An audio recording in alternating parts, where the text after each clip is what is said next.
教官、俺は人間だ。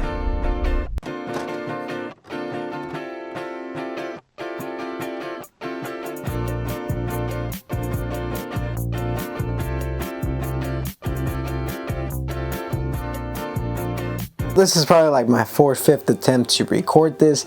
I don't know what's happening with my mic setup. It's not really working. But regardless, if you can't tell by the title or by the thumbnail, I'm gonna be talking about like my Kaiju No.8 cosplay that I recently made, Isao Shinomiya and Kikoru Shionomiya's armor from Kaiju No.8. If you can't tell by the thumbnail or by the title, yeah, that's pretty much it. It's been a while since I actually made any type of cosplay content. But yeah, two reasons I actually chose to make this costume. Number one reason is every time I do a cosplay, I try to be as unique as possible. I try to do a character most people typically wouldn't do, to be honest. So I ended up choosing genuine Isao Shinomiya because my friend wanted to do Kikoru, and I'm like, okay, that'll be a pretty interesting duo, father-daughter type of duo. I've never done like a duo type of costume like that. Originally I wanted to go with number 9, but my friend's like, nah, you should do the dad. I think the dad would be cooler, plus the gauntlets, you can make something unique out of it. So I'm like, alright, I can take my shot at it. I can take a crack at making some of the gauntlets, which was kind of tricky, kind of not tricky, because the fact that I had to pretty much freehand most of this, there wasn't really like any set files online. Even if there was, I wouldn't have really used it a whole lot, because whenever I make myself, I tend to freehand it. I tend to make it as hard as possible for myself. Why? Because I love a good challenge and whatnot. Second reason is, what is the second reason?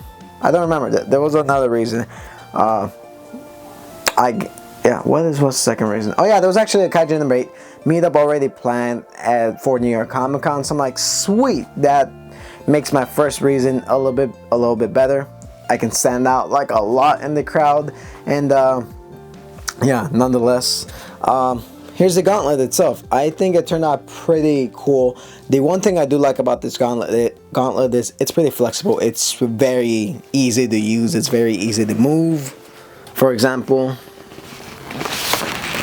it's pretty easy to slide into. I have a lot of hand coordination. I have a lot of good movement. I can make like fists.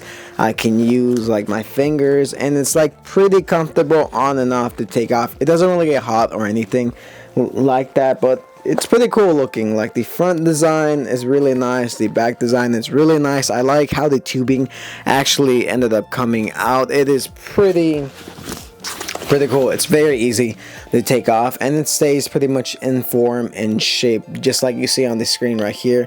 Kind of looks like a plane. But yeah, part of making that gauntlet, like I mentioned earlier, was kind of tricky since there was really no patterns. I had to comb the internet on how to make medieval hands, how to make gauntlets. Some of those videos kind of helped me out, some of them did not. I ended up using some reference art that Production IG actually ended up releasing about Kaiju No.8, which ultimately helped me out quite a bit when designing this. Painting it was probably the easiest part. It's just like gluing it and making sure it stays on the glove itself was kind of difficult, kind of a challenge for me, because I've never designed anything quite like this before. I've designed gauntlets before, but I've never designed like a gauntlet with a glove like this. They can move, they can articulate. It's pretty difficult, but ultimately I ended up making it work. Now the base for it, I actually ended up using like a latex type of glove, the ones plumbers use, the ones used in kitchens, to design it. And I use concrete cement as well as EVA foam, 3mm, 2mm, and 1mm foam to get some of the details in, and some foam clay as well as like EVA foam rods in order to get that rod design. I had to design in a way where like I could still move my fingers, but not to the point where it pretty much just limits like your hand movements. I designed it in a cool way to make it actually work.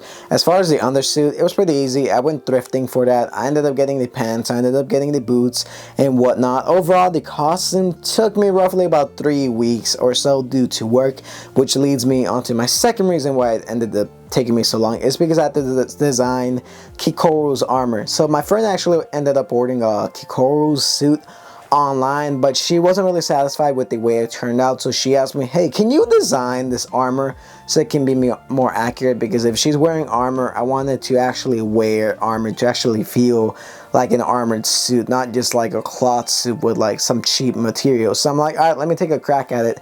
and it was actually a little bit harder than I imagined, mostly because I've never made female armor, I've never made armor for girls before, so this was kind of relatively new to me, to be honest. It was a new challenge of sorts, but I ultimately ended up pulling through. The spine itself was probably one of the trickier thing. Actually, the spine itself was pretty easy. Making the belt was relatively easy. The hardest part about designing the armor was actually the gauntlets, because since my friend is so much smaller than me, I had to like scale it down by like 2 times my size, and luckily I had her measurements, so it was pretty easy to do. Making the shoulders was actually a little bit difficult itself, because I had to scale it down in a way where it's like, okay, how do I make this fit? How do I make this fit on the suit where it doesn't look like cumbersome, it doesn't look heavy, which ultimately I ended up figuring out a way where I'm just going to use like clip-on buttons as well as like a string in order to attach it to the shoulder. Ultimately, like, the armor attaches to this suit,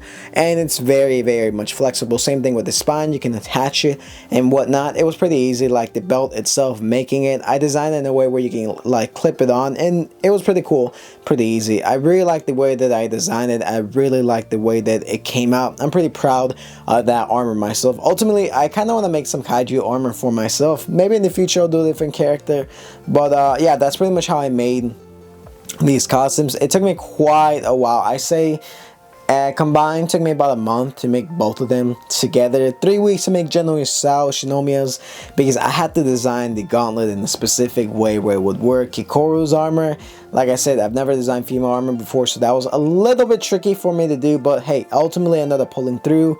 And at the New York Comic Con Kaiju No.8 Cosplay meetup, a lot of people liked our designs, a lot of people liked my friend's armor, which, hey, I'm pretty proud of that. And if you're not familiar with who Isao or Kikoru are, they're 2 characters from the series Kaiju No.8. It's a really amazing series. You definitely should go check it out. Go watch it. It's really nice. But yeah, this is me talking about my Kaiju No.8 costumes I recently made. And anyways, that being said, feel free to like, comment, subscribe for more cosplay content and reviews and whatnot. If you want more anime content, feel free to check out my other channel where I talk about like anime stuff and whatnot. So with that being said, I'll catch you guys on my next one. So yeah, peace.